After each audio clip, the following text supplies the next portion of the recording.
All Hit Radio.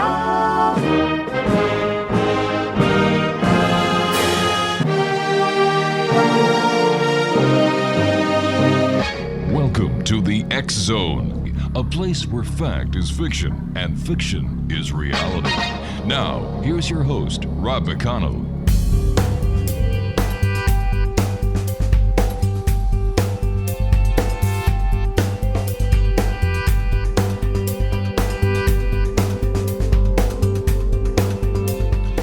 Welcome back, everyone. This is the X Zone. I am Rob McConnell, and we're coming to you from our broadcast center in Hamilton, Ontario, Canada.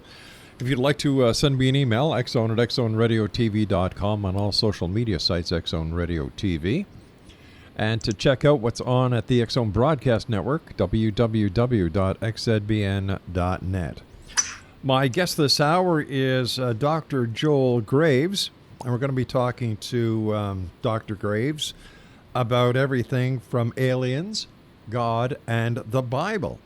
His website is www.aliensgodbible.com. And Dr. Graves, welcome to the X Zone. Thank you. I'm glad to be here. Tell us a bit about yourself, sir. Boy, that's a big story. I better get it into a small bite. I grew up in California on a small ranch, and went into the Army went into the Air Force, actually. And then went into the Army. That's a long story. And when I got out, I went to seminary and became a hospice chaplain and then a Anglican priest. And retired 5 years ago. And where did the interest in aliens come in? You know, I was a late reader. I didn't learn how to read till I was in the third grade, and my dad got me a book about Starship Troopers. For kids that are 8 years old. And I absolutely devoured that book, and then I couldn't get my hands off anything having to do with science fiction. Yeah, aliens just kind of came along from that. Now, I understand you've written a couple of books. Tell us about them.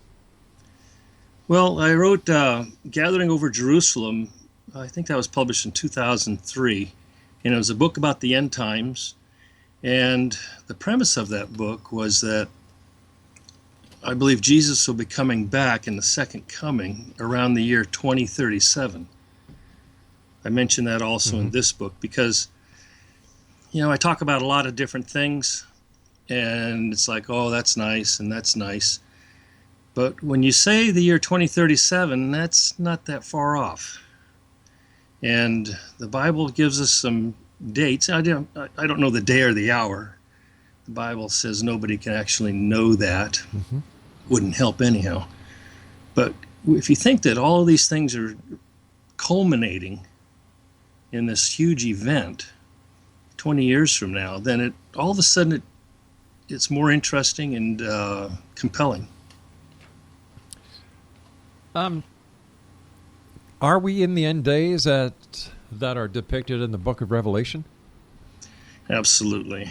And, the fact that the world is in so much turmoil right now is a good example of that. Jesus told his followers, he said, he gave them some clues about they asked him a point-blank question, when are you coming back? Right. And he said, when the times of the Gentiles are fulfilled, the generation that sees that will not pass away. And he said Jerusalem would finally be in Jewish hands. Now, you know what? People have been talking about Jesus coming back for a long time, but Jerusalem was not in Jewish hands until the 6-Day War. And, the length of a generation in the Bible is 70 years.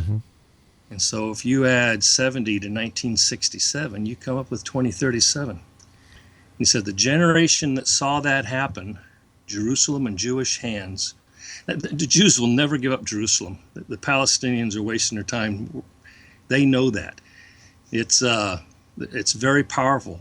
It's the main prophecy of the end times that tells us we are the generation that's going to see this.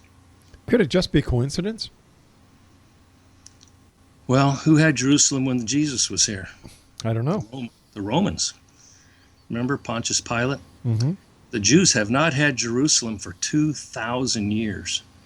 It only just happened, and the prophet Ezekiel talked about them becoming a nation again, and in his talk about the end times. And all these things are culminating, coming to a head like never before in history.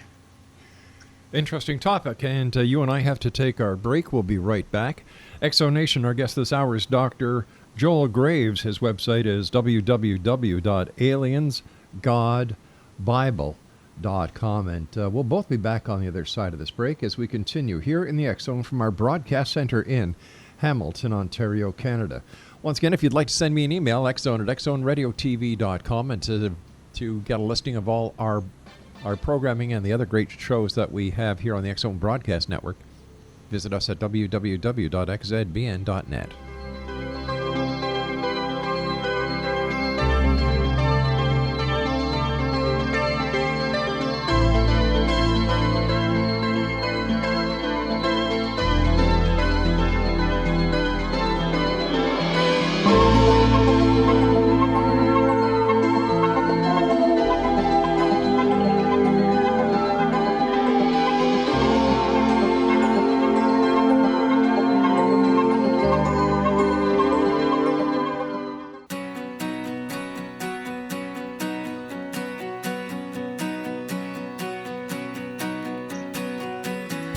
Exonation, Dr.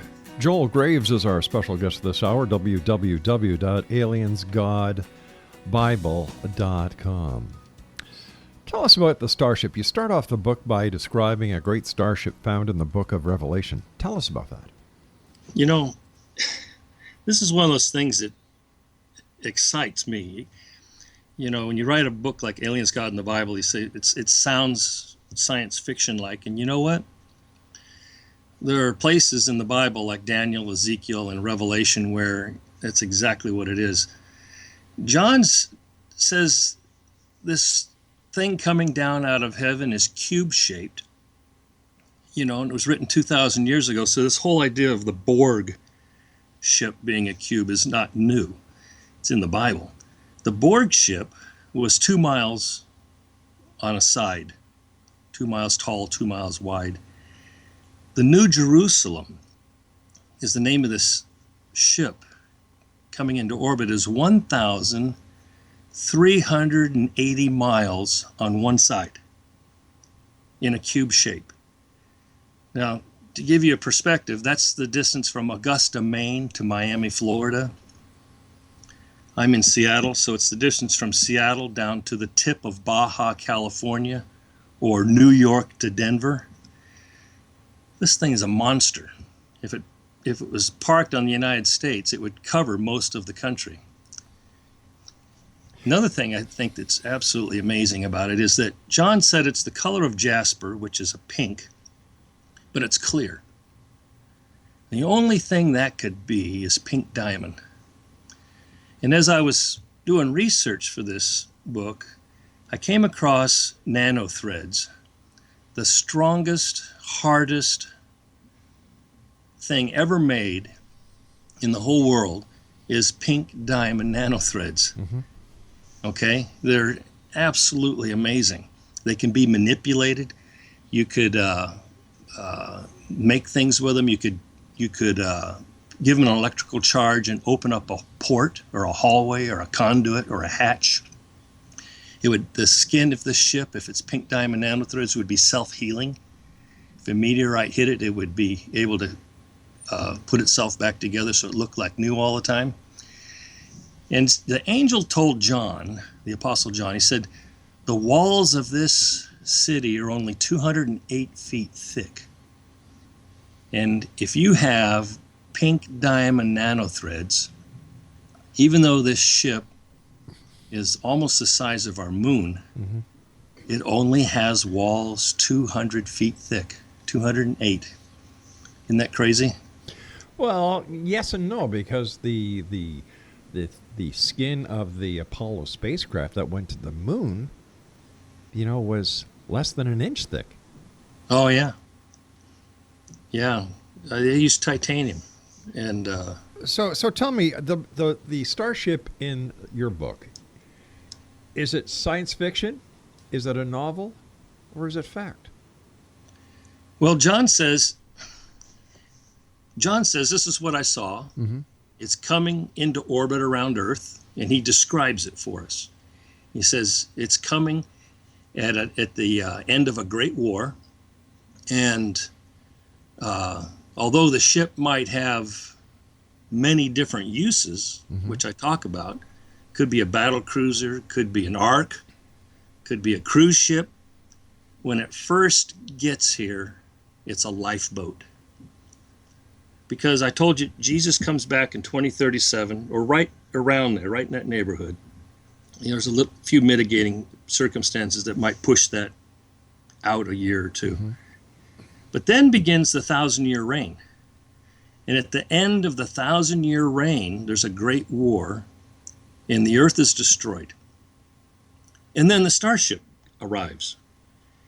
And it seems to me that whatever other purpose it might have in God's plan for the universe, when it first gets here, it's a lifeboat.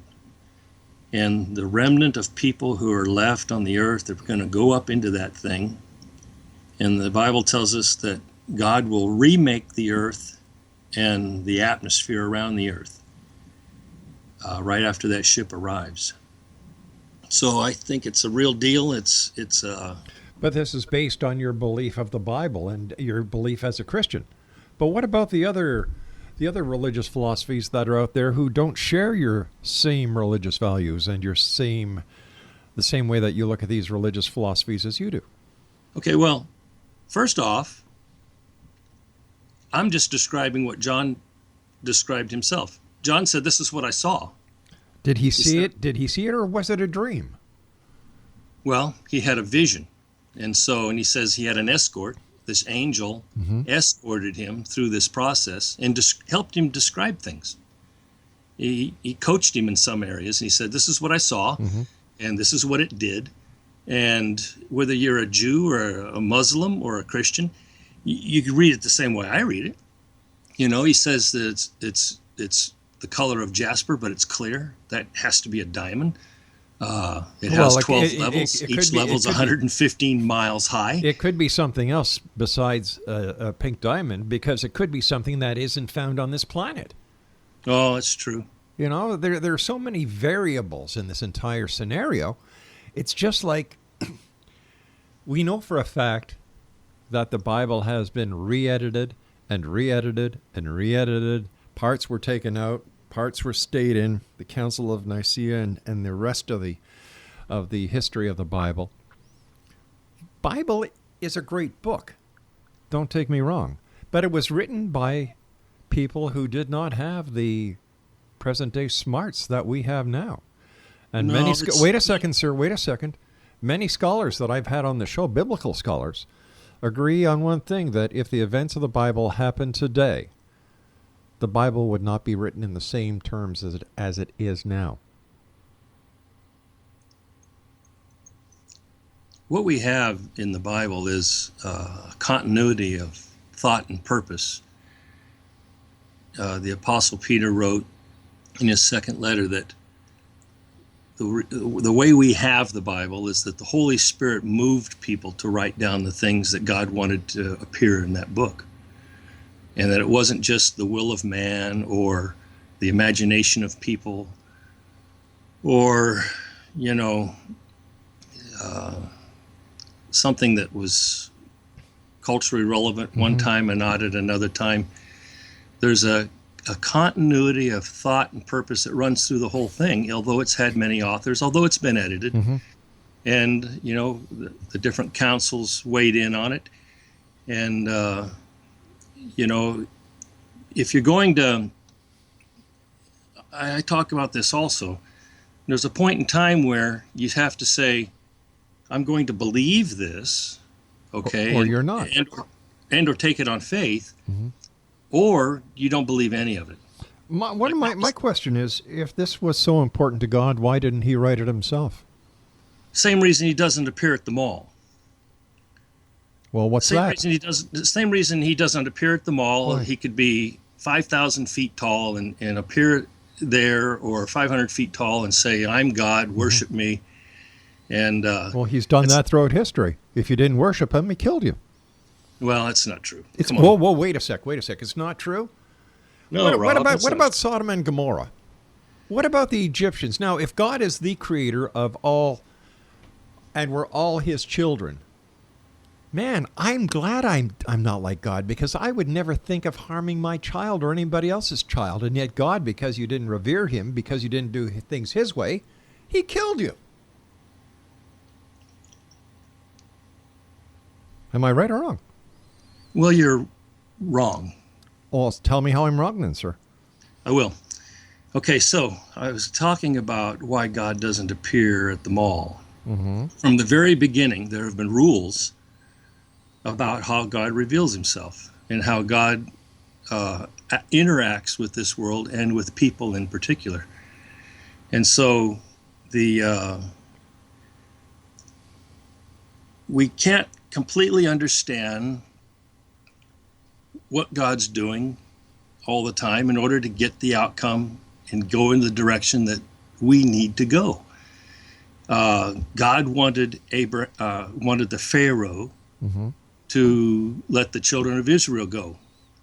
And he kept refusing, and he started to agree, then he didn't agree. Mm-hmm. And the plagues came down on him, and all kinds of horrible things happened. The Sure. result was they left. And, So it was blackmail. He was bullied into letting the people go. well, there was a purpose for it. And the purpose was so that God would show himself, his glory to the Israelite people through those events in Egypt.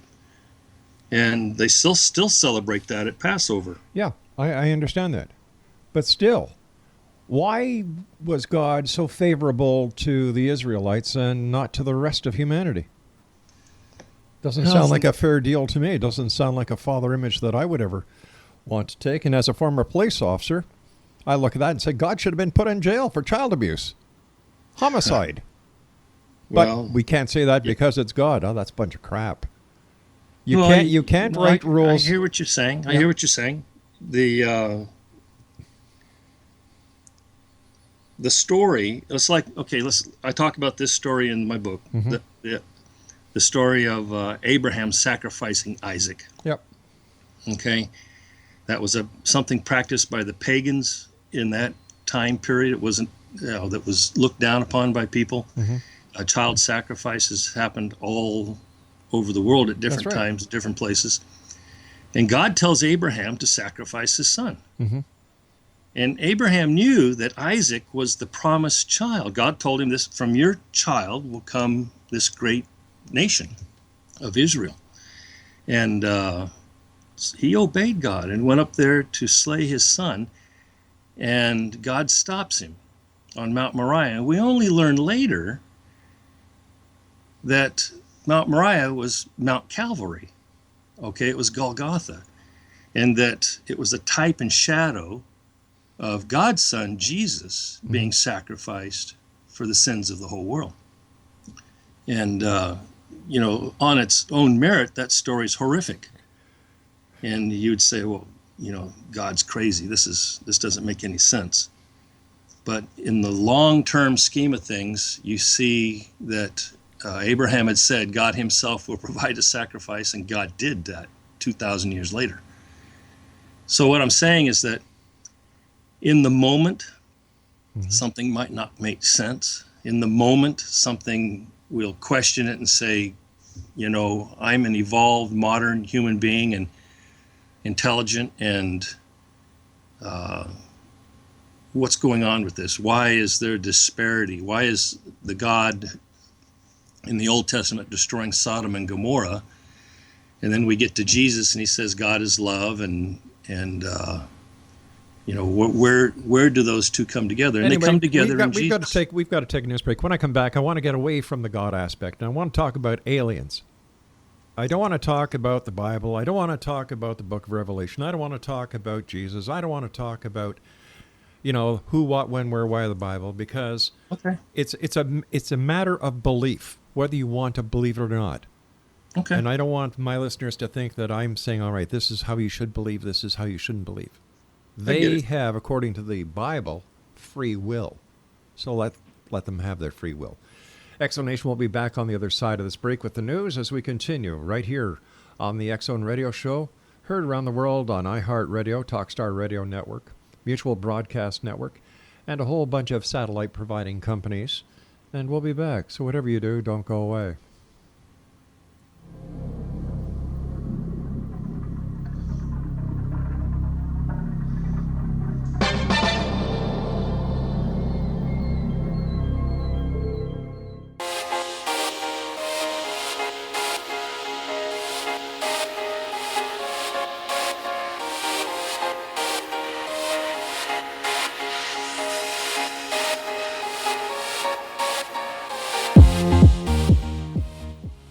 Welcome back, everyone. Dr. Joel Graves is our guest.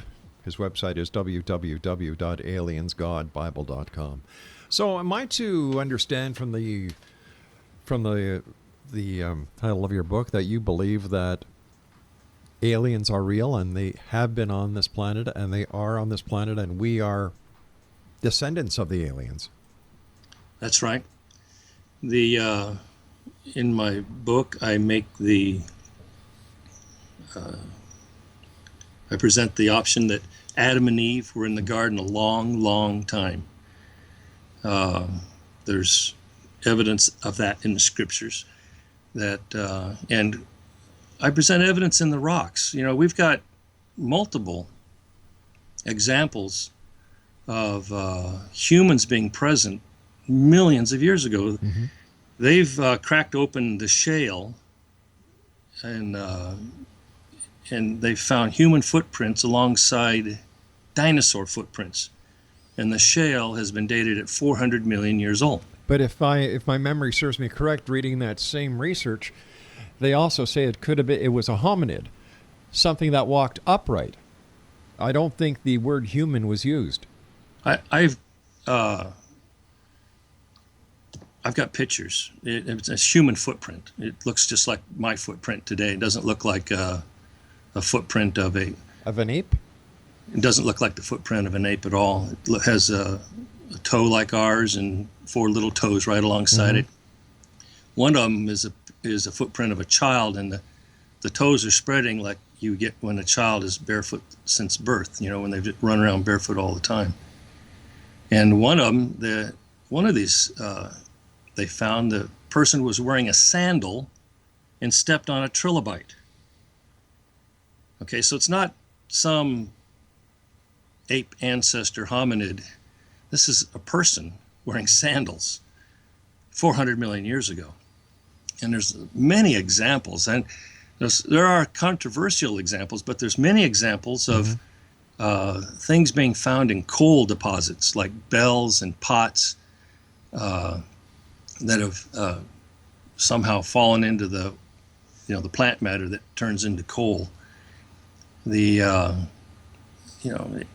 It's all of those are dated at 300 million years and beyond, and it goes on and on and on. If you Google strange things found in coal, there's a whole plethora of. Hey, listen. My opinion of the internet is the largest septic tank that has ever been created because there's more crap in it than there is anything that is credible. Okay, so my point is that Adam and Eve were in the garden a long, long, long, long time. And they had kids. One of Eve's punishments was to have pain in childbirth. That meant she had had kids without pain. And I believe that's where the space aliens come from, that they are from the garden, and they're able to move between the physical and the spiritual world themselves and their aircraft and their spacecraft. I think the Indiana Jones and the Crystal Skull was working off that premise. The guy said they lived in the space between universes. All right, so where is the spaceship now? Well, I believe it's a whole society. The aliens with their, MUFON. If you go to the MUFON website. Oh, MUFON, yeah. Okay. I think there's a UFO sighting every day somewhere in the world. And you're talking about an organization that has been cited for racism and discrimination lately. I saw that article on your website. Yeah. So MUFON carries no weight. No weight whatsoever. Well, because we had a guy on from MUFON who was telling us that he was a gunner on a starship that was docked on the other side of Pluto. So. Okay. I don't care about MUFON. What I am saying is that, whether I'm just saying they report these things. I mean, there are sightings around the world all the time of objects we can't identify, and I believe it's these aliens, that they're our relatives. I believe that they are closely related to us, cousins. So you don't believe if they have the remains of aliens, like from the crash at Roswell. Oh no! Don't tell me you actually believe that crap. I didn't say I believed it. So why would you use that as a reference? If they have alien remains someplace, that they should do a DNA test, and you'll find that we probably are related. Why do you think? So I would imagine that you believe that there's a government conspiracy suppressing the information and the existence of extraterrestrials. No, I didn't say that. So I don't believe that. You don't believe that the government has extraterrestrials, or some agency has extraterrestrials? Why else would you bring up a DNA? I'm just saying, if they have living or dead aliens somewhere, if they land in the White House lawn, I don't know. Mm-hmm. If they have the ability to get that DNA, they'll find that we are cousins, that we're related by haplotype to a common mother. Now you say they would find. You say that with certainty. I do, and I say that with certainty because I think Sasquatch is in the same category. That this creature, the big hairy guy, that's been reported all around the world forever. They have done samples of hair samples with skin follicles, and they came up with the same conclusion that the Sasquatch is closely related to us the same way. I have never seen that. And it's in the book. In what talk book? About your book. In your book, but I've never seen it by any credible researcher that investigates Sasquatch.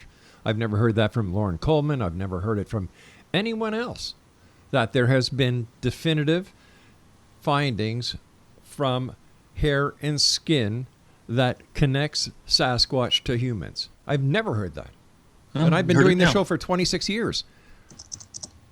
Yeah, I think and that's why you're not going to find archaeological evidence of them. They move back and forth between the spiritual world the way we go from the living room to the kitchen. All right, if I'm not going to find it in peer-reviewed material, if I'm not going to find it in scientific papers, if I'm not going to find it in any publication from a university press, why would I believe you? Why would our listeners believe you?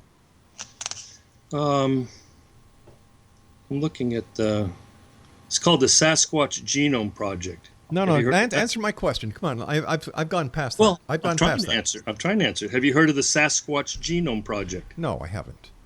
Okay. Well, they did double-blind studies of the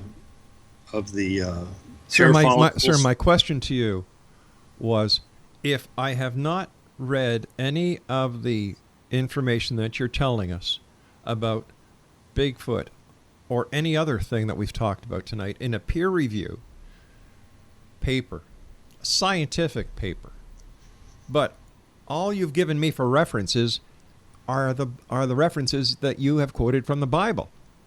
And the Bible is a philosophical book. It's real to you because you believe it. And I'm not taking anything away from your belief. I think belief is wonderful. But when fact comes to fiction, man, the Bible's right up there with the #1 bestseller in the New York Times list when it comes to fiction. Okay, look, Rob, I'm on the Sasquatch thing. I said, look up the Sasquatch Genome Project. One of our researchers is going to do that right now, sir. Yeah, do that. But I'm still talking about. I know. Still talking about the book, and the claims that you're making, that Adam and Eve basically extraterrestrials or aliens, the children of aliens. We're related to aliens. There's this massive ship. What was it? 1,000 miles by 1,380. You know, and this sounds rather hokey to me. Mm-hmm. I'm having a hard time putting any credibility behind it. And this is why I asked you if this was a factual book, if this was a book of fiction, if this was a novel. I'm having a hard time connecting any dots because it's scattered. It's really scattered. You've got Bigfoot. You've got the Garden of Eden. You've got the different people throughout the biblical stories. You know, I don't know how to follow this. Well, my thread through this has been the book of Genesis. That all of this relates to the book of Genesis. And it all goes back to that. Whether we're talking about Satan or the aliens or everything that followed. But I can't remember reading anywhere in the Bible where it mentions aliens. No, it doesn't mention aliens unless you talk about different angels and how they operate in the spiritual world and affect our world. Mm-hmm. It's inferred because well, it's inferred. I tell you it's theological speculative study right out front in the title. And the idea is that if we're related to these people and if they are advanced, then who are they? Who is it that stepped in the mud 400 million years ago wearing sandals? And how did they get there? Are they aliens from another galaxy, another planet somewhere? And my point is that they're from here. Okay. And they're from here because the Bible doesn't tell us how long Adam and Eve were in the garden. Mm-hmm. Of course, but the Bible does say that God that God created everything in 6 days, and on the seventh day He rested. Okay. So, do you believe that everything was created in 6 days, and on the seventh day He rested? I talk about that in the Bible, and God is outside of our timeline, and He could have a creation event. Mm-hmm. Like the creation of stars. Yeah. And He can move sideways in time to the next event, even though millions of years have passed. Okay? And this is all hypothetical. No. I mean, he can call it a day. I mean, He's outside of time. He tells us that in several different places. But if He tells us this, and it's not true as it is written in the Bible, how can we take anything else that has been written in the Bible as the truth? I don't understand where you just leapt from. It's very simple. The truth is the truth. Facts are facts. If the beginning of the book says that everything was created in 6 days and on the seventh day He rested, there's no inference there about Him being able to time shift, time travel, use quantum physics. It's not mentioned. So if we're going to use a lot of supposition to explain the very first chapter of the book, that means the rest of the book is fiction as well. Okay, why? We've got to take our final break. Don't go away. XO Nation, I'll be back on the other side of this break as we wrap up this hour here in the X Zone from our broadcast center in Hamilton, Ontario, Canada. Tell me, are you a believer or are you a skeptic? Send me your emails, xzone@xzoneradiotv.com.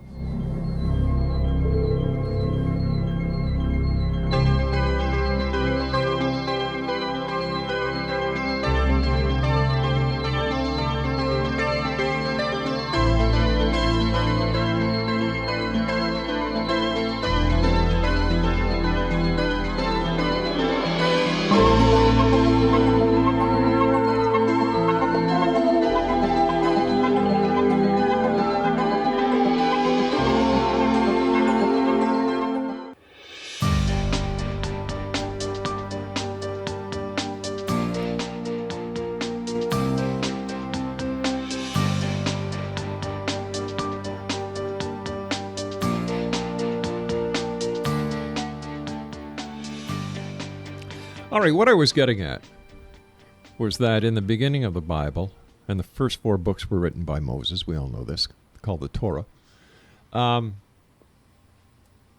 It doesn't give the reader the ability to use latitudes.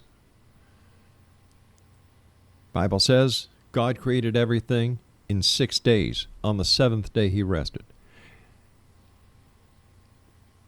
Why should we say now that, well, you know, God can do this, God can do that, what we call a day, God, you know, may have taken longer to create stars, this and that.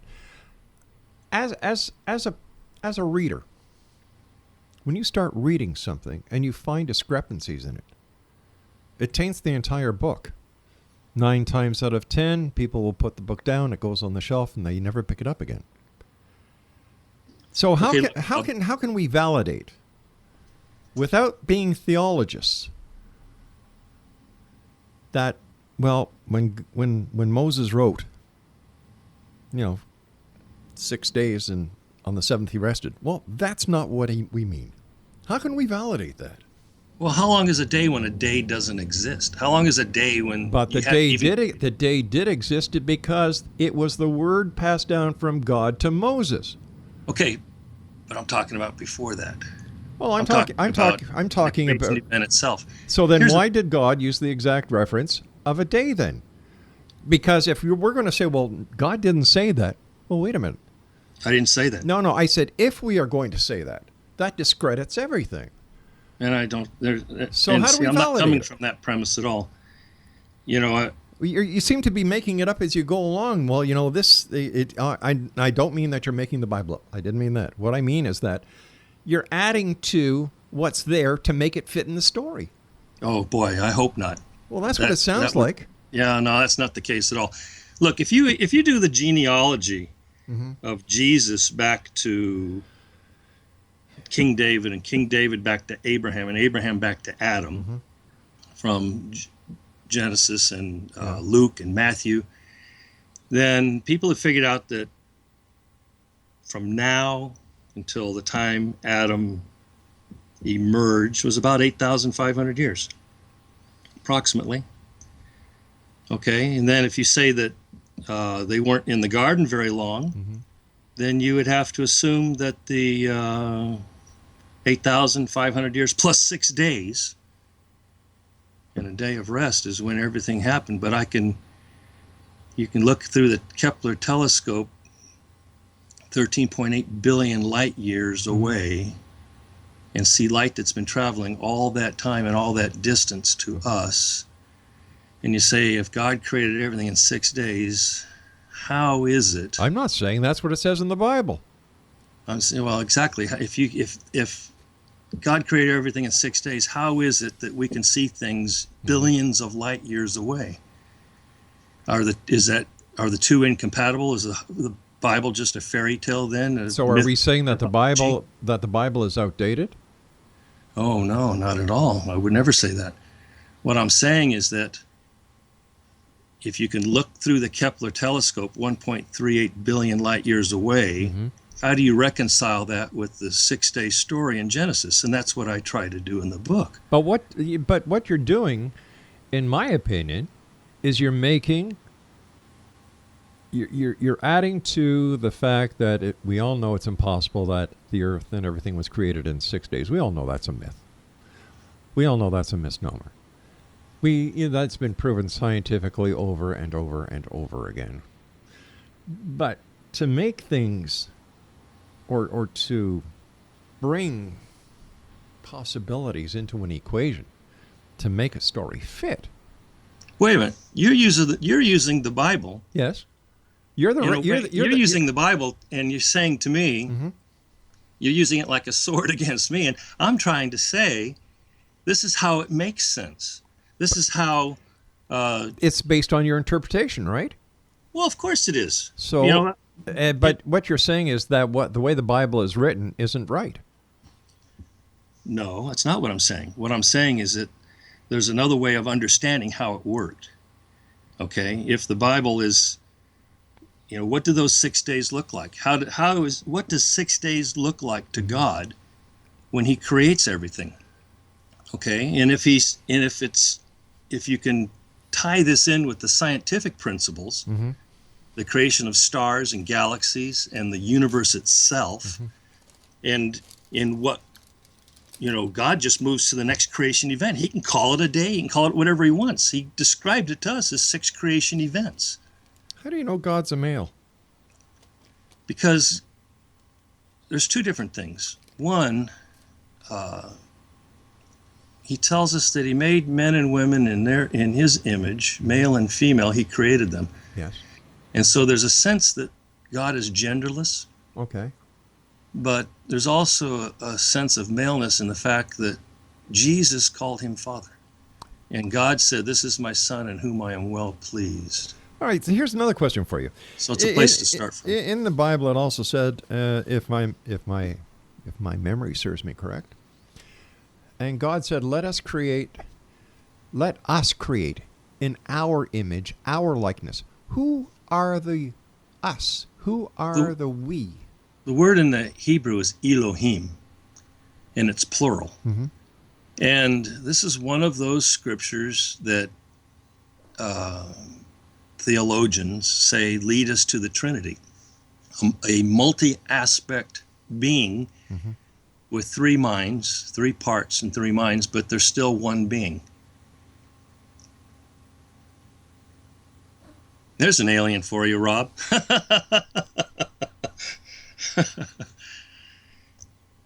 A hive mind.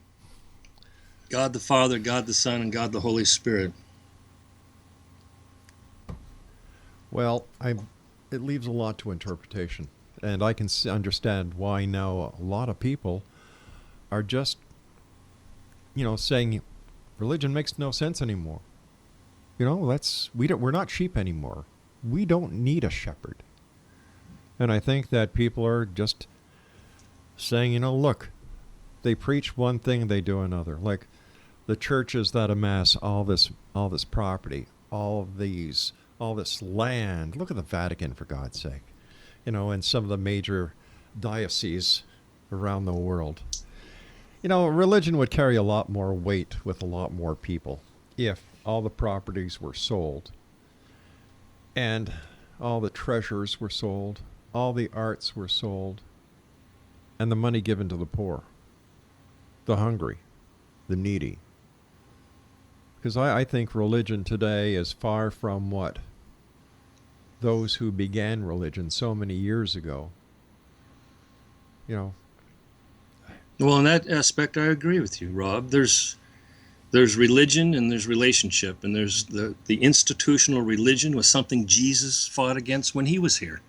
He was always taking the Pharisees to task about their religion and how they interpreted it and their massive wealth and greed and power. And yet the church is one of the Vatican itself is one of the major and richest corporations in the world. Part of the problem with religion, a lot of places, a lot of churches are always working to get back to the basics of the message Jesus preached. And it's hard. Well, the Jews don't worry about that because they don't believe in Christ. Pardon me? I said the Jews don't worry about that because they don't believe in Christ. Well, you were talking about the Catholic Church and the Christian religion, I thought. I was talking religion in general. Okay.